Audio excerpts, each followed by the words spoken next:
When my wife, Clara, walked into the living room that evening, her face was glowing. She sat down beside me, holding my hand gently, and said with a trembling smile, "You're going to be a father again." For a moment, the words didn't register. My heart wanted to believe it, to feel the same joy I'd felt when she first told me about our daughter 3 years ago. But then a cold realization crept over me, like a shadow spreading across the floor. I looked at her carefully, my mind spinning. "That's strange," I said quietly, forcing a small smile. "Because I haven't been with you for months." The color drained from her face. She froze, her lips parting as if to explain, but no words came out. The silence between us grew heavier with every passing second, broken only by the sound of our daughter playing in the next room. Clara finally looked away, her eyes filling with tears. "It's not what you think," she whispered. I wanted to believe her, but there was no way around it. We had been living apart in the same house for weeks, barely speaking, sleeping in separate rooms. I had sensed distance in her long before tonight. Late-night calls she didn't answer, sudden work trips, and an unfamiliar perfume that lingered on her clothes. "Then what is it, Clara?" I asked, my voice shaking. "Because I can't find any explanation that makes sense." She looked down, tears falling freely now. "It was a mistake," she said finally. "It happened once. I didn't mean for it to go that far." My hands trembled as I tried to breathe. The air felt thick, almost suffocating. I wanted to shout, to break something, but our daughter's laughter from the next room kept me grounded. I stood up and walked toward the window, trying to process the words I had just heard.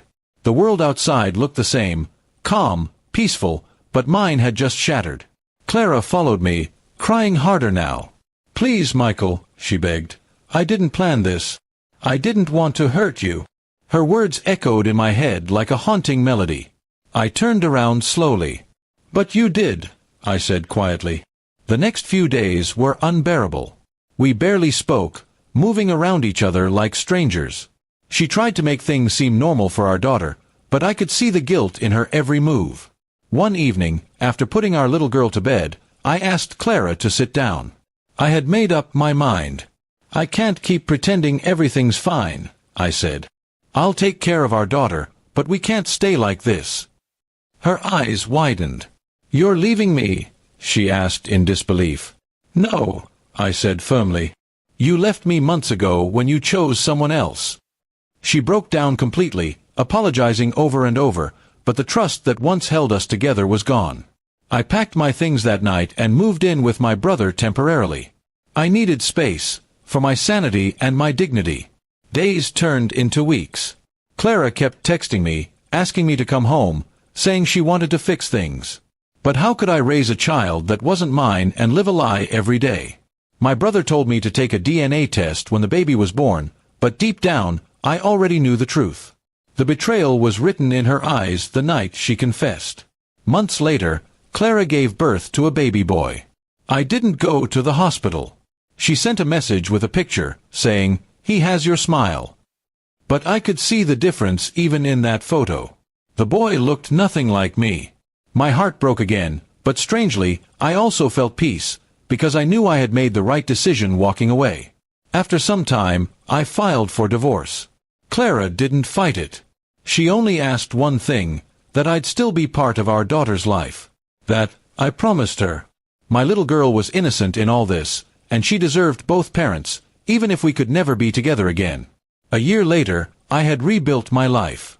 I moved to another city, found a new job, and started healing. Some wounds never fully close, but they stop bleeding after a while. Clara wrote to me once, saying she regretted everything and wished she could turn back time. I didn't reply. Sometimes silence says more than words ever could.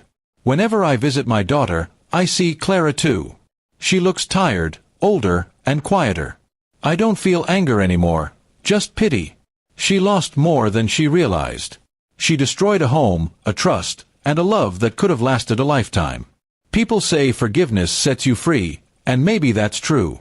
But for me, it wasn't about forgiving her, it was about freeing myself from the pain she caused. I no longer carried her betrayal like a weight. I let it go. And as I watch my daughter laugh, I remind myself of one truth. Sometimes, Being a father means protecting your child not only from the world, but from the broken love that once tried to define your life.